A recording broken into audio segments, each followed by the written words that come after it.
Fue una oscura viernes en Jerusalén. Las nubes se reunían sobre el Gólgota, anticipando el momento que dividiría la historia en dos. Al pie de las tres cruces, un centurión romano llevaba a cabo la orden de ejecutar otra crucifixión, esta vez de Jesús de Nazaret. Su deber era claro: asegurar la muerte, y así lo hizo. Cuando llegó la sexta hora, hubo oscuridad sobre toda la tierra hasta la novena hora. Y en la novena hora, Jesús exclamó en voz alta: Dios mío, ¿por qué me has abandonado? Luego, Jesús, dando un gran grito, expiró. De repente, el velo del templo se rasgó en dos de arriba a abajo, y el centurión que estaba frente a él dijo: verdaderamente este hombre era el Hijo de Dios. Ese día, el destino de este soldado romano cambió para siempre. El responsable de supervisar la muerte de Jesús estaba profundamente conmovido. Pasó de ser un ejecutor a un testigo, de uno que atravesó el cuerpo de Jesús con una lanza al primer gentil en creer que Él es el Hijo de Dios. Renunció a su alta posición en el imperio más poderoso de la tierra y se unió a los seguidores de Jesús. Llevó su mensaje a tierras lejanas, proclamando el Evangelio con la pasión de quien lo había visto todo y había sido transformado. Pero su terrible fin quedó marcado en la historia de la Iglesia bajo su nombre, Longino. Antes de ese viernes oscuro, Longino era un centurión romano. Los centuriones eran los líderes de legiones con más de 100 hombres bajo su mando. Eran oficiales muy respetados por su disciplina, valor y efectividad en el campo de batalla. Su vida estaba marcada por la dureza, la violencia y la obediencia ciega a Roma. Había presenciado la muerte sin vacilar, ejecutado órdenes sin dudar y se había convertido en un instrumento del imperio. Hasta ese día. La ciudad aún no estaba completamente despierta, pero se podían oír pasos apresurados, voces susurradas y un nombre que se susurraba entre las sombras: Jesús de Nazaret. La noche anterior, fue arrestado en el huerto de Getsemaní, traicionado con un beso por uno de los suyos, Judas Iscariote, a cambio de 30 monedas de plata. Fue llevado ante el Sanedrín, el consejo de los sacerdotes principales, quienes lo acusaron de blasfemia por declararse hijo de Dios. Allí lo golpearon, escupieron y lo condenaron, pero no tenían el poder para ejecutarlo. Para eso, necesitaban la autorización de Roma. Y así, al amanecer, lo llevaron ante Poncio Pilato, el gobernador romano de Judea. Pilato, sentado en el tribunal, miró a Jesús con curiosidad y preguntó: ¿Eres tú el rey de los judíos?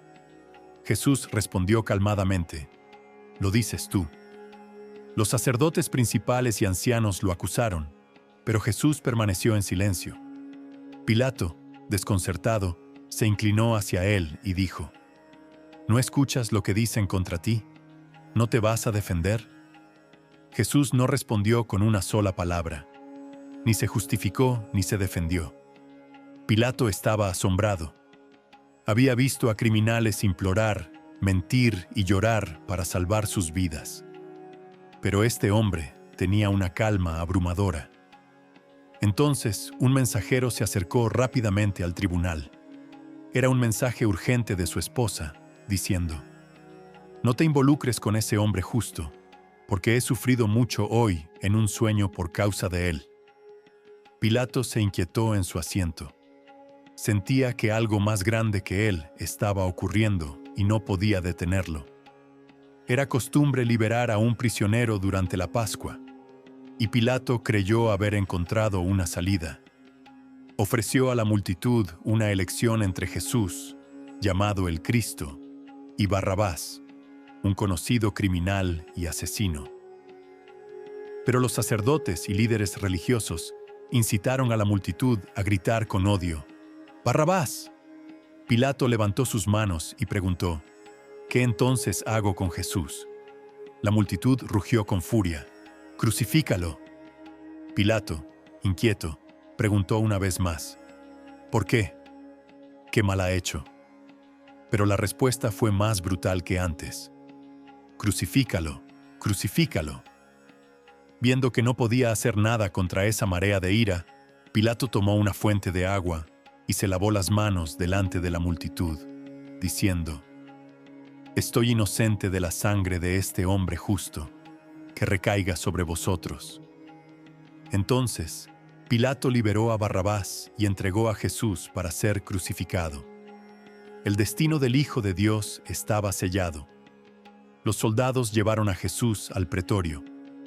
El centurión Longino, como siempre, se mantenía firme junto a la entrada. Había supervisado docenas de castigos, había visto morir a muchos hombres. Pero ese día, algo era diferente. El prisionero frente a ellos no ofrecía resistencia, no gritaba, no maldecía, no imploraba. Soportaba cada golpe como si supiera que era necesario. Los crueles soldados, para su diversión, lo despojaron de sus ropas, lo ataron firmemente a la columna y comenzaron a azotarlo brutalmente. El látigo caía una y otra vez, implacable, pero él no lloraba. Longino observaba, brazos cruzados, su rostro marcado por años de violencia, pero algo en sus ojos comenzaba a cambiar. Los otros soldados se burlaban de él, colocando una capa púrpura sobre sus hombros, tejiendo una corona de espinas y presionándola en su cabeza. La sangre cubría su rostro, pero sus ojos permanecían abiertos, fijos, serenos. Le pusieron un bastón en sus manos como si fuera un cetro. Se arrodillaron frente a él y rieron: «Salve, Rey de los Judíos». Longino no se unió a su burla. Sintió un malestar por primera vez en años, no por la violencia, sino por la dignidad de aquel hombre golpeado. Escupido, golpeado en la cabeza repetidamente con el bastón, y cuando se cansaron de su juego, le arrancaron la capa púrpura, lo vistieron de nuevo con sus propias ropas y lo prepararon para la crucifixión. Pero Longino no podía apartar la vista. Algo dentro de él, aún dormido, comenzaba a despertar. No entendía por qué aquel hombre no se defendía. No entendía por qué no había odio en su rostro en medio de la humillación, solo una profunda compasión. Comenzó a cuestionar quién era realmente ese hombre. Aún no lo sabía, pero pronto lo sabría, porque ese día Longino presenciaría el mayor acto de amor que el mundo había conocido, y su vida nunca sería la misma. Los soldados llevaron a Jesús, lo empujaron fuera del pretorio y colocaron una cruz ruda y pesada sobre sus hombros, ya manchada por la historia de otros condenados. El camino al Gólgota había comenzado. El centurión Longino lideraba el camino, abriendo paso a través de la multitud. Era su deber escoltar al prisionero al lugar de crucifixión, el Gólgota, la colina de los cráneos, donde morían aquellos a quienes Roma deseaba olvidar.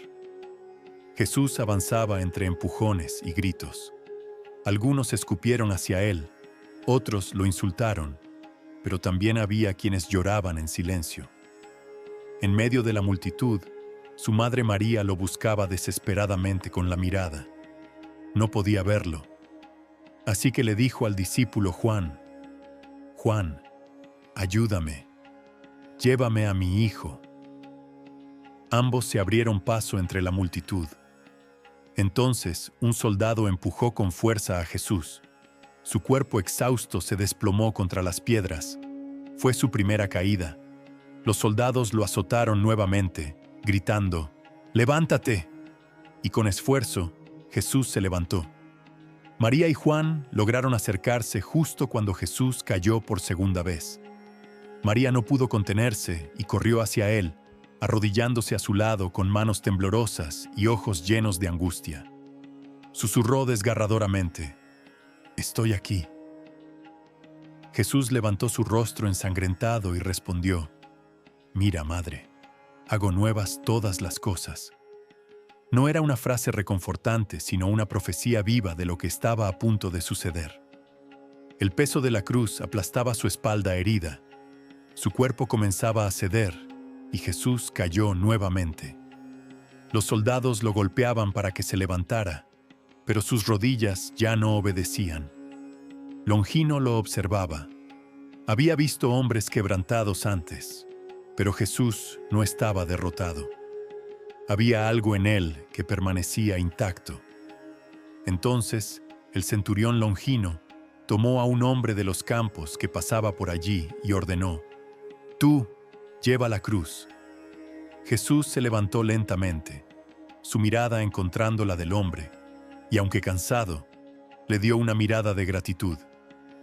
La procesión continuó mientras Simón ayudaba a Jesús a llevar la cruz. Las calles eran testigos de una procesión de muerte. Mujeres lloraban por el sangrante y exhausto Jesús. Él se volvió hacia ellas y dijo: «Hijas de Jerusalén, no lloréis por mí, llorad por vosotras mismas y por vuestros hijos». Longino escuchó estas palabras y su alma tembló una vez más. ¿Quién era ese hombre que al borde del colapso pensaba en los demás? Algo en él le decía que la muerte no era el final. Antes de continuar con el video, tengo que abordar un tema muy importante y delicado. Estoy hablando del consumo excesivo de pornografía por parte de los cristianos. Esta práctica ha estado creciendo mucho en los últimos años y parece no haber una solución. Por ser un tema delicado, pocas personas hablan al respecto. Por eso desarrollamos el método, el fin de la prisión. Con él, tendrás un plan diario de proximidad con Dios. Un material completo que incluye estrategias de protección digital y renovación mental. Pensado para ayudarte a restaurar tu conexión espiritual con Dios y eliminar de una vez por todas ese sentimiento de culpa que sientes al consumir ese tipo de contenido. Si tienes interés en transformar tu relación con Dios, haz clic ahora en el primer comentario fijado y da tu primer paso. Ahora volvamos al vídeo. Durante los días siguientes, la paz eludió a Longino. Las imágenes del Gólgota lo atormentaban como un fuego sagrado. Recordaba cada palabra de Jesús, cada mirada, cada silencio. Mientras el mundo volvía a su rutina, él no podía regresar a la suya. No podía seguir siendo el implacable centurión que había sido durante años. Su corazón, endurecido por el hierro y la sangre, comenzó a quebrarse. Cuando oyó que algunos afirmaban haber visto a Jesús vivo, no se sorprendió. No sintió escepticismo ni confusión, solo una confirmación calmada y poderosa. Sí, era cierto. Jesús había conquistado la muerte. Por primera vez, Longino comenzó a entender el significado de la fe. Primero comprendió el verdadero peso de la cruz, el valor del perdón y el inmenso poder de la redención. Finalmente entendiendo, Longino renunció a su puesto, dejó su armadura, devolvió su espada y sin mirar atrás, abandonó el ejército romano para comenzar su camino de fe. Se unió a los discípulos, buscó a quienes habían conocido a Jesús y comenzó a aprender sobre aquel a quien una vez había ejecutado. Su nombre, Longino, comenzó a circular entre los primeros creyentes. Un centurión romano que una vez comandó hombres en nombre del imperio, ahora caminaba descalzo, con un corazón en llamas, predicando sobre un rey a quien había ayudado a crucificar. «Lo vi morir», decía, «pero en su muerte descubrí la vida». Su testimonio era poderoso. No hablaba desde teorías o rumores, sino desde la experiencia directa, y su historia movía corazones. El que una vez empuñó la espada, ahora levantaba la palabra del Evangelio con valentía. En Capadocia y Cesarea, en la actual Turquía, Longino proclamaba el Evangelio. Y muchos creyeron porque no era un predicador común. Era el centurión que había estado al pie de la cruz. Pero Roma no perdona a quienes se apartan de su autoridad, y así fue perseguido. Longino fue arrestado, interrogado, golpeado y amenazado con la muerte, a condición de negar a Cristo. Pero Longino, con la paz de quien ha encontrado la verdad, respondió con su fe y fue condenado. El mismo imperio que lo había entrenado como soldado, ahora lo ejecutaría como traidor. Lo llevaron a las afueras de la ciudad, y allí, en una colina desolada, fue decapitado. Longino murió como mártir, no con miedo, sino con los ojos alzados, como aquel a quien vio levantar su mirada en la cruz y decir: Padre, en tus manos encomiendo mi espíritu. Su cuerpo fue enterrado en la región de Capadocia, y pronto los cristianos locales comenzaron a venerarlo como santo. Muchos afirmaban que su tumba era un lugar de milagros y sanaciones, y su nombre comenzó a ser recordado no como un verdugo, sino como un testigo, un creyente y un mártir. Así, a través de los siglos, la Iglesia lo reconoció como santo, San Longino, el que vio, creyó y murió por aquel que primero murió por él. Pero él no fue el único. Debes conocer la historia de Pedro, Juan, Santiago, Andrés, Felipe, Tomás, Bartolomé, Mateo, Simón, Tadeo y el otro Santiago. Desde las calles de Jerusalén hasta los confines más lejanos de la tierra, estos 12 hombres llevarían un mensaje que desafiaría a reyes, derribaría templos y dividiría la historia en dos. No tenían ejércitos, ni espadas, ni alianzas políticas. Solo la fe en lo que habían visto y su palabra. Debes ver el video que aparece en pantalla, la película sobre los apóstoles. Esta no es solo la historia de la Iglesia, es la historia de cómo 12 hombres desafiaron al imperio más poderoso de la historia y conquistaron el mundo solo con su fe y lo que sacrificaron para lograrlo.